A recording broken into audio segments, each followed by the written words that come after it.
শ্রী শ্রী মা শারদামণি এবং তাঁর কিছু মূল্যবান উপদেশ।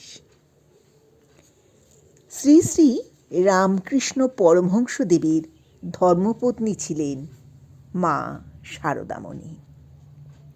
রামকৃষ্ণ মঠ মিশনের সাধু সন্ন্যাসী এবং আপামর জনসাধারণের কাছে তিনি শ্রী শ্রী মা নামেই চির উজ্জ্বল হয়ে আছেন।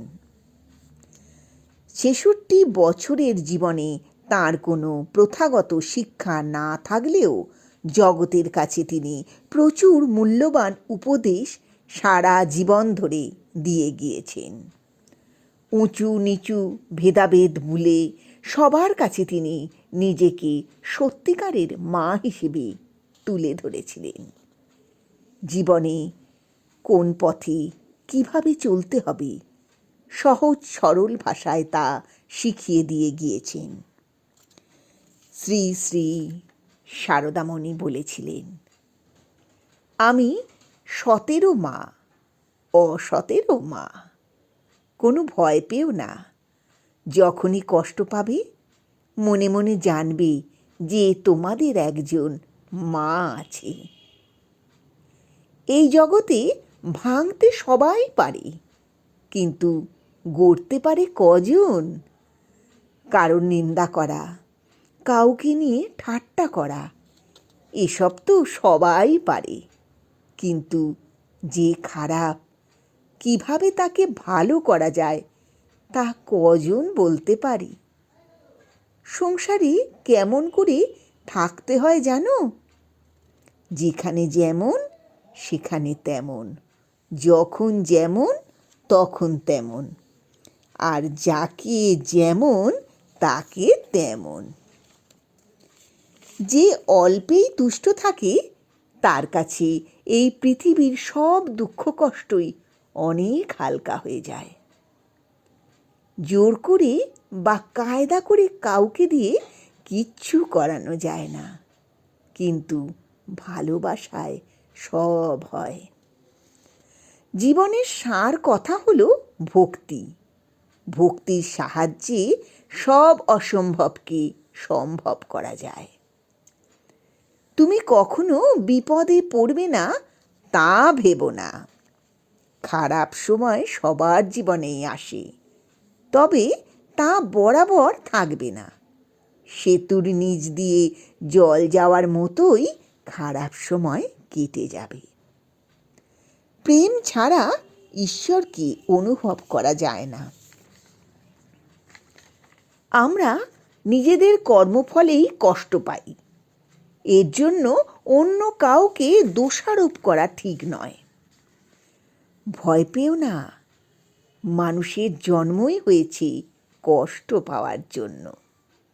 এমনকি মানব শরীর গ্রহণ করে জন্ম নেওয়া দেবতারা পর্যন্ত এই কষ্টের থেকে রক্ষা পাননি। কষ্টের সময় ধৈর্য ধরো এবং ঈশ্বরের নাম নাও। সবাইকে সমানভাবে ভালোবাসো। যাকে ভালোবাসো তার কাছ থেকে কিছু দাবি করো না। তুমি যদি দাবি করো তাহলে কেউ তোমাকে বেশি করে দেবে, আবার কেউ কম দেবে। তখন কি হবে? যে বেশি দিচ্ছে তুমি তাকে বেশি ভালোবাসবে। এর ফলে তোমার ভালোবাসা আর সবার প্রতি সমান থাকবে না। ফুল নাড়তে নাড়তে ঘ্রাণ বের হয়, চন্দন ঘষতে ঘষতে গন্ধ বের হয়। তেমনি ভাগবত তত্ত্বের আলোচনা করতে করতে তত্ত্বজ্ঞানের উদয় হয়। ১০০ জনকে খাওয়াতে হবে না, কিন্তু চোখের সামনে একজন ক্ষুধার্তকে দেখলে তাকে একটু খেতে দিও। কাজ করা চাইবই কি? কর্ম করতে করতে কর্মের বন্ধন কেটে যায়, তবে নিষ্কাম ভাব আসে।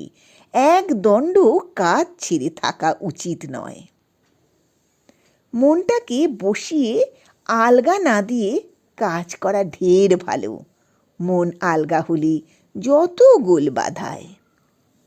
সৎ সঙ্গে মেশো, ভালো হতে চেষ্টা করো, ক্রমে ক্রমে সব হবে। আমাদের যা কিছু সবের মূল ঠাকুর, তিনি আদর্শ। যা কিছু করো না কেন তাঁকে ধরে থাকলে কোনো বেচাল হবে না। ঠাকুরই একমাত্র রক্ষাকর্তা, এটি সর্বদা মনে রাখবে। এটি ভুললে সব ভুল।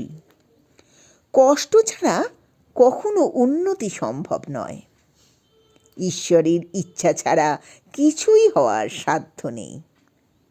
বিশ্বাস আর নিষ্ঠাই মূল, এই দুটো থাকলেই হলো।